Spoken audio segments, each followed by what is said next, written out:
And what that means is they're wrapped with myelin, which insulates that nerve fiber. And so if we look at it like this, what's really going on is we're putting those voltage-gated channels in between that myelin sheath.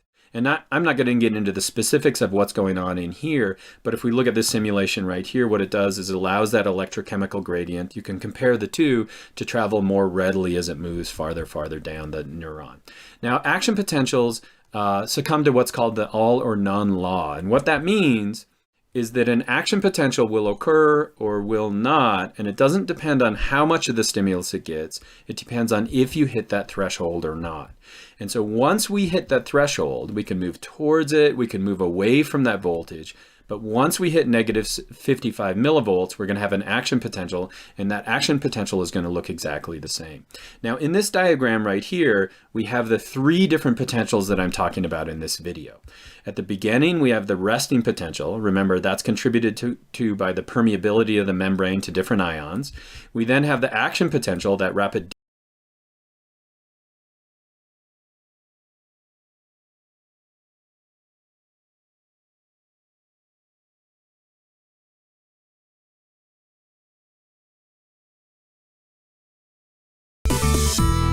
It's a classic sci-fi plot device. A chip is implanted into someone's brain, and with a jolt of electricity, their brain is suddenly under someone else's control. As with all good sci-fi, this is mostly fiction, but there is a bit of real science in there. Obviously, you can't just plant a chip in someone else's head and start manipulating their thoughts and behavior. But doctors and scientists can use electricity to activate or inhibit certain parts of the brain to help treat serious medical conditions or mental disorders. And these treatments have changed the lives of many patients, especially those who may not have responded well to other treatments like medication or psychotherapy. Using electricity as a medical treatment is not new. We've known for centuries that electricity can have an effect on brain and nerve function, but for a long time we did not understand why. For example, ancient Romans were known to actually use an electric fish, a kind of ray known as torpedo nobiliana, to treat patients with a variety of symptoms from headaches to seizures.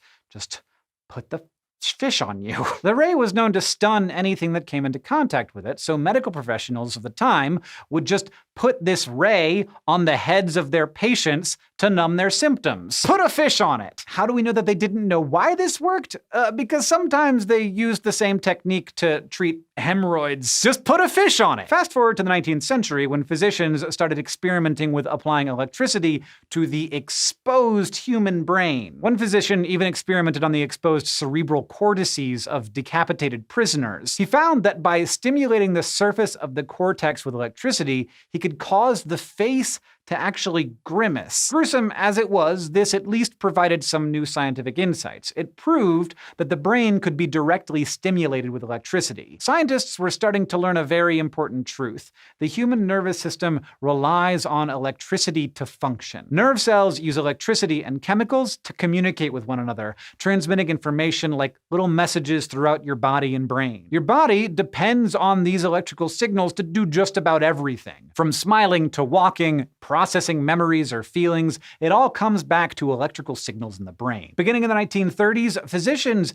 built on this knowledge, developing something known as the Montreal procedure to help treat epilepsy patients. This method used an electrical probe to directly stimulate different parts of a patient's cerebral cortex. After removing a section of a patient's skull, a physician would use the probe to electrically trigger different sections of the brain. While the patient was awake and providing feedback, the physician would use the probe to stimulate different parts of the brain, which would produce sensations like flashing lights or smells that the patient could report. Epileptic patients sometimes experience auras before the onset of a seizure. These auras might involve very particular sensations or perceptions, like the smell of burnt toast, for example. If a patient reported something similar to their seizure aura as a result of the electrical stimulation, the doctors knew they'd found the part of the brain causing the seizures. And then they could remove or destroy a small section of tissue there. Freaky as it sounds, this often successfully reduced the patient's risk of seizures. And the Montreal procedure was also used to map out the brain, notably the sensory and motor cortices. By the second half of the 20th century, physicians were learning that certain types of electrical stimulation were especially useful in treating symptoms related to neurological movement disorders like Parkinson's disease. Though it's still not fully understood, it's believed that electrical stimulation affects the way nerve cells in the brain, called neurons, communicate with one another. For example, deep brain stimulation, or DBS for short, is often used to treat symptoms associated with Parkinson's disease. Electrodes are planted deep within the patient's brain. These electrodes release controlled electrical signals, and these messages may encourage the brain to release the energy-carrying molecule that we all use, ATP. As the brain releases ATP, a chemical called adenosine gradually builds up, initiating a process that helps slow nerve signals related to uncontrollable movements like tremors. Though it was originally approved to help treat Parkinson's disease, DBS may also help with treating symptoms related to depression or obsessive-compulsive disorder, since DBS can help with regulating brain activity. By the 60s and 70s, researchers were starting to experiment with electrical implants within the brain to help treat chronic pain, epilepsy, and other neurological disorders. But most of these implants weren't practical because they needed bulky external power sources. However, the invention of the cardiac pacemaker in the 1960s showed that it was possible to place a mobile power supply into a person's body safely. With DBS currently, for example, the electrodes planted in a patient's brain are controlled by a small power source that's placed in a patient's chest. Today, a number of different brain stimulation therapies are used to help treat a variety of disorders. Aside from DBS, there's also electroconvulsive therapy, or ECT. This method is used to treat disorders like depression and schizophrenia. With ECT, an electrical current passes through electrodes on a patient's scalp, triggering the brain to cause a brief seizure. We're still not exactly sure how ECT works in the brain, but it might involve changes in both neurotransmitters like dopamine and the brain's stress response. Likewise, a technique known as vagus nerve stimulation uses electrical pulses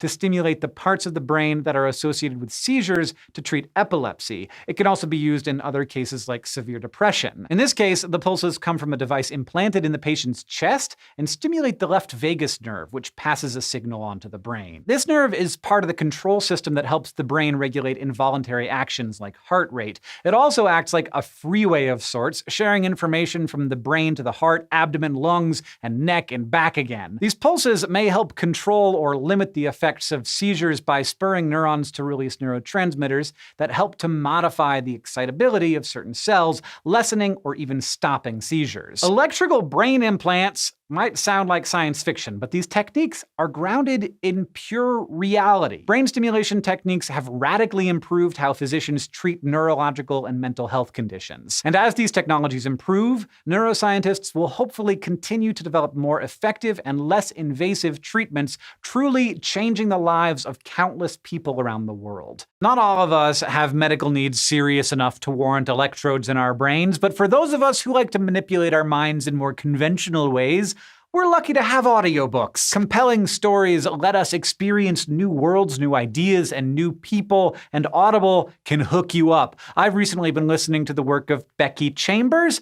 It's just wonderful. The first installment in the series is called The Long Way to a Small, Angry Planet. It's beautiful, it's human, it's peculiar, it's everything I want from a story that's going to give me insight into people, but also not be terribly stressful. And it's a really great sci-fi story. And yes, they can connect their brains to computers. Audible also makes original content. These are exclusive audio titles created by celebrated storytellers from worlds as diverse as sci-fi, journalism, literature, and more. And so you can grab titles from Becky Chambers or from just about any author you like in the largest collection of audiobooks on the planet. You can get your first audiobook for free, plus 2 Audible originals when you try Audible for 30 days. Visit audible.com/SciShowPsych or text SciShowPsych to 500 500 to try it out.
Some bacteria contain flagellum, which are long filaments that protrude from bacteria, seen here using electron microscopy. These filaments are attached to large protein complexes called bacteria flagellomotors that can rotate and allow bacteria to swim towards or away from substances in a process named chemotaxis. Compared to the well-known membrane proteins, G-protein coupled receptors and ATP synthase, the bacteria flagellomotor is very large, measuring around 45 nanometers in diameter. The rotor of this motor is comprised of multiple rings. The first to assemble is termed the fly-F ring, which acts as a scaffold. Onto this, the fly-G ring forms, which is responsible for switching the direction of the motor, causing either runs or tumbling. Finally, we have the fly-M and fly-N rings, which may regulate the switching of the motor by external stimuli. The rotor spans the inner and outer membrane of the bacteria. However, like all motors, torque generation cannot occur without a stator. Upon engagement of this stator, protons travel through the complex and generate rotation.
All life on Earth depends on this tiny, energetic molecule, adenosine triphosphate, or ATP.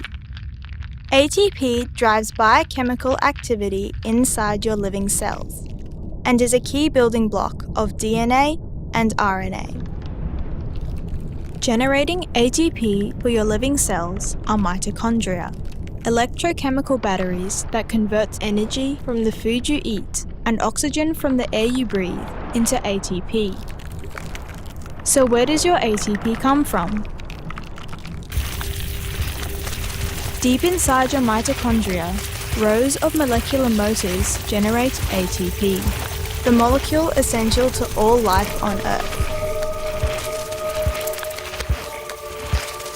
Enzymes bring together reactants to form a chemical bond, converting mechanical energy into chemical energy. A ring of enzymes work in step, creating 3 molecules of ATP with each cycle.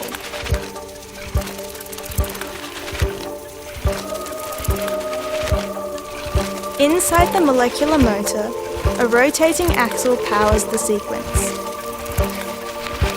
The axle is attached to a rotary molecular motor, moved by the force of protons pushing from the other side of the membrane.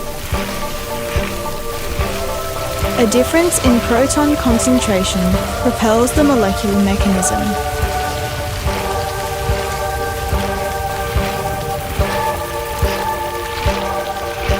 Synthesis of ATP.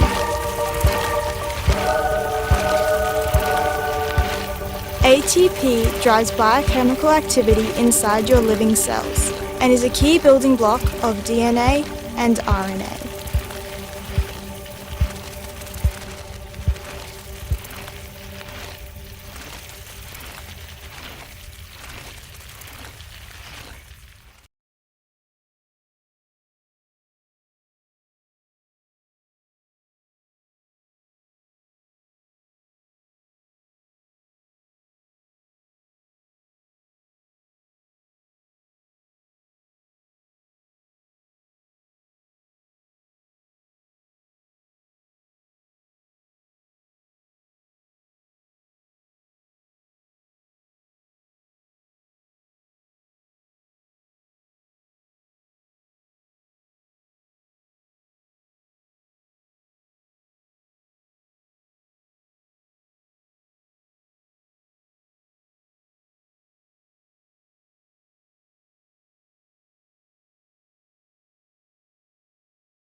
There are dozens of fainting goat videos on the web, but we wanted to find the nerve center of the fainting goat world, which, as it turns out, is in Florida. Meet Terry Linacci of the International Fainting Goat Association. She knows exactly how to make a goat faint. What usually triggers the fainting is when they're startled or even excited, they will faint. You know, they'll fall over or stiffen up when we feed them in the morning. They get excited. And also we've seen the bucks faint during mating seasons. I think it's the adrenaline rush of sex gets them, I guess. Typical guy. There's a good one. Gabbo!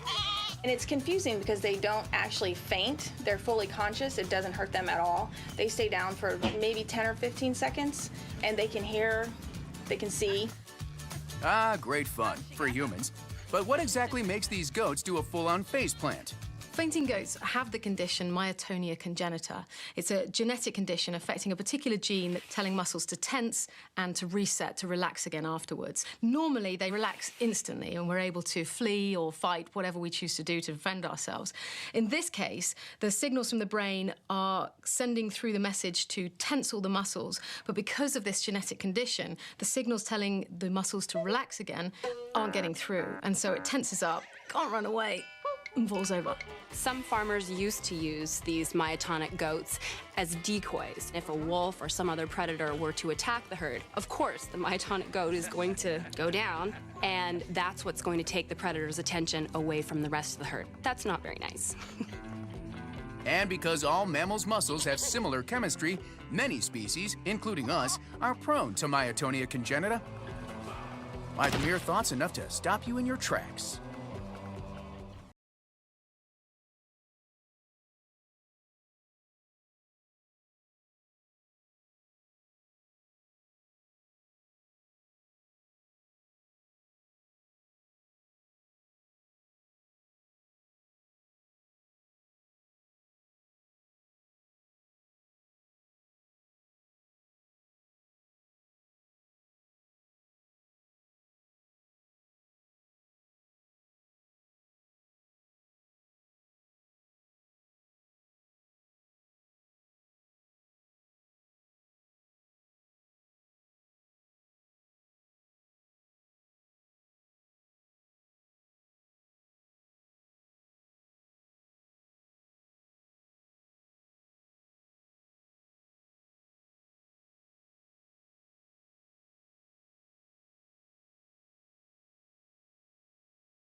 Do.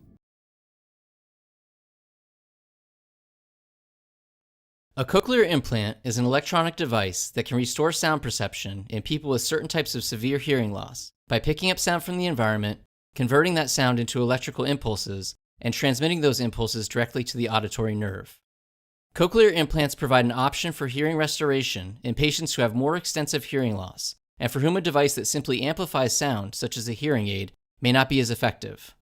A cochlear implant is an example of a neural prosthesis, as it replaces the disrupted functionality of the cochlea with an electronic device to restore functional hearing. Cochlear implants consist of both external and internal components. The external component typically sits behind the ear and picks up sound through a microphone. When sound is detected, a sound processor converts the auditory information into a radio frequency signal. The signal is transmitted to a receiver implanted under the skin behind the ear. The receiver decodes the signal, then converts it into electrical currents, which are sent along wires that have been surgically inserted into the cochlea. The wires stimulate the auditory nerve, a job typically reserved for the damaged cochlear cells, and stimulation of the nerve causes auditory information to be sent to the brain to create sound perception. A cochlear implant does require surgery, but major complications are uncommon. Studies have generally found cochlear implants to be beneficial, but the extent of the benefit does vary depending on the patient, with children who get cochlear implants earlier and adults who get them soon after hearing loss typically experiencing the greatest benefits.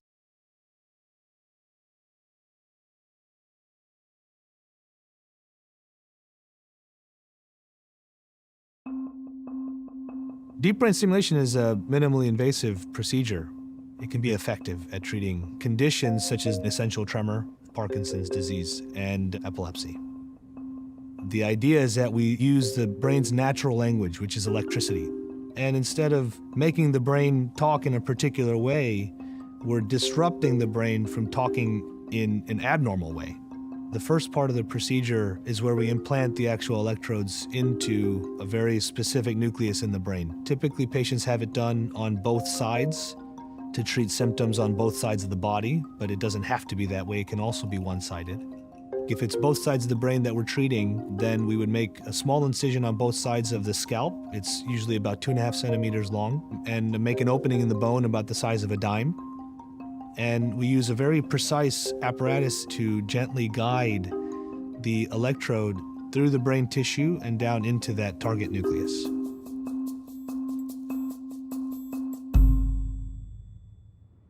We use microelectrode recording to actually listen to the brain cells. And by listening to the brain cells on the way down, I can actually tell exactly where we are in the brain. And then we can finish up with that first procedure by just taking the electrodes that are now in the brain, and the back end of those electrodes, we just pocket them behind the ear, underneath the scalp. And the total procedure takes somewhere around 2.5 to 3 hours. Then we bring them back for the second stage, which can be anywhere from a few days to maybe a few weeks later. And the second stage is where we take the back end of those wires, which we tucked underneath the scalp. We just make a small opening right on top of those wires, and then make an incision in the chest where the stimulator itself will go, which is kind of like a pacemaker, but for the brain. And then we create a pathway underneath the skin to connect from the top of the head to the chest. And that procedure itself takes about 30 minutes and is an outpatient procedure. There's two things that I hear from patients post-operatively. It's new lease on life, and I wish I'd done it sooner.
Welcome to the TENS for Chronic Pain video. This video will review how TENS works to reduce chronic pain and show you how to properly apply and use TENS. TENS is transcutaneous electrical nerve stimulation. It's the application of non-painful electrical currents through the skin for pain relief. Hello, I'm Dr. Kathleen Sluka. I direct the Neurobiology of Pain Laboratory. Chronic pain is a disease that changes how your nerves and brain respond to pain. Pain cells, called neurons, turn on pain. Your brain also has neurons that turn off pain. Normally, there is an even balance between the activity of the neurons that turn on pain and those that turn off pain, so you do not feel pain.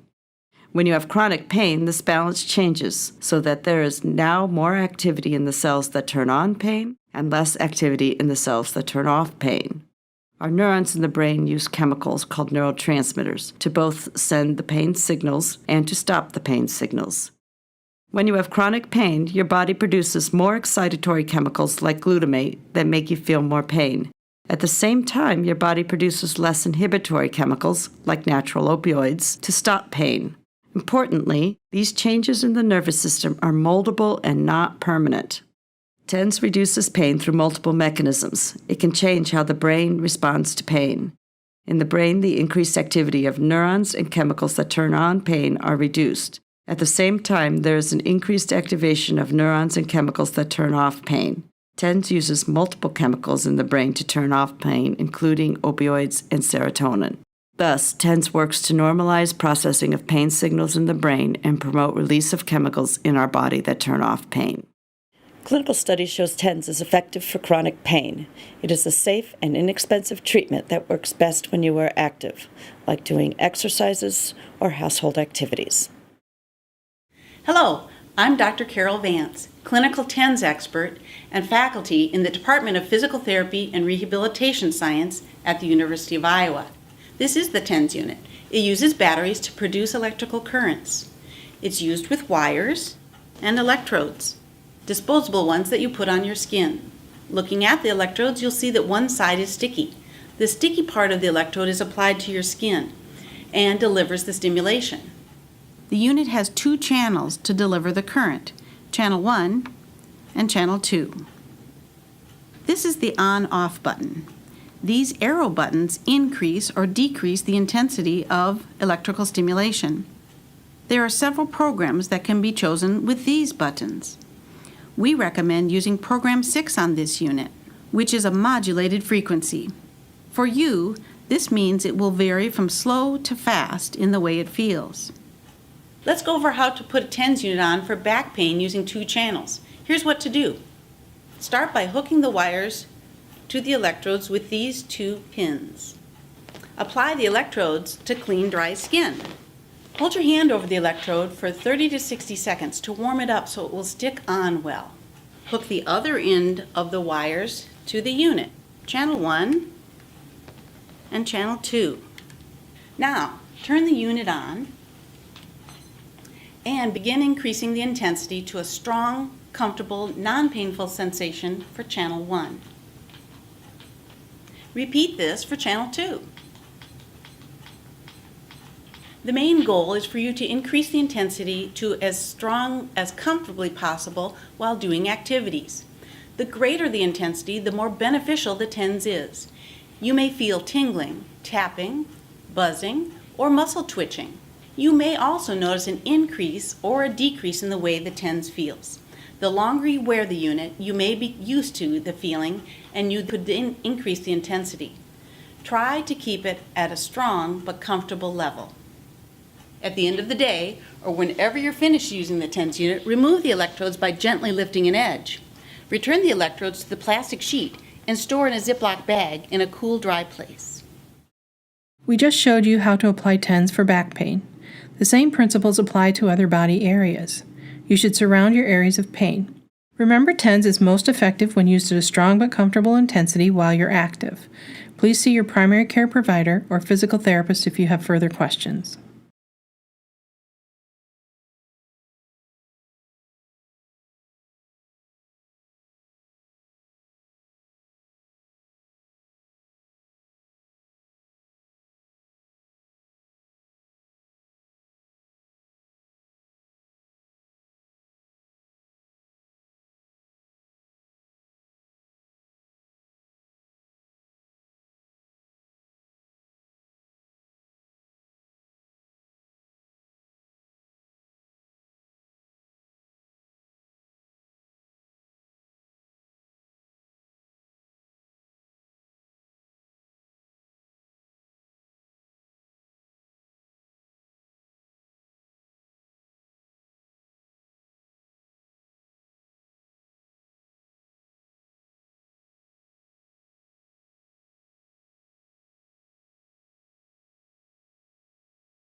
What we're able to do now that was never possible before is combine molecular biology with these understandings of the physiology, the electrophysiology of what's going on, so that we can really control it at the genetic level. I love the caption of an electric face. It's a really perfect way to explain what it is that you're seeing in that video. So we're actually able to see where cells are acting as a battery where they're accumulating negative charges. And the amazing part was that those negative charges overlap in areas where those cells are going to become parts of the face. So just cell divisions, lots of activity, front end of the spinal cord. There goes the brain, mouth, pharyngeal arches, eye, nose, ear. All of these things are in some way being regulated by a single type of signal. That is just beautiful to me. The finding suggests that what we thought about how cells know what to make is incomplete. And this is a way to sort of finish that story, or take a new road for that story. If it holds that these bioelectrical signals are controlling gene expression, or the patterns of where genes are expressed, we have a whole new approach to correcting birth defects or preventing them or spotting them before they happen. Plus, we have all these highly specific, beautiful drugs that have been developed in neuroscience or in psychiatry. We have all these drugs that we know work and are safe in humans that we can use to control electrical signals. And so the most exciting thought is that this could be translated into highly specific and powerful medicine to interrupt when normal processes go wrong.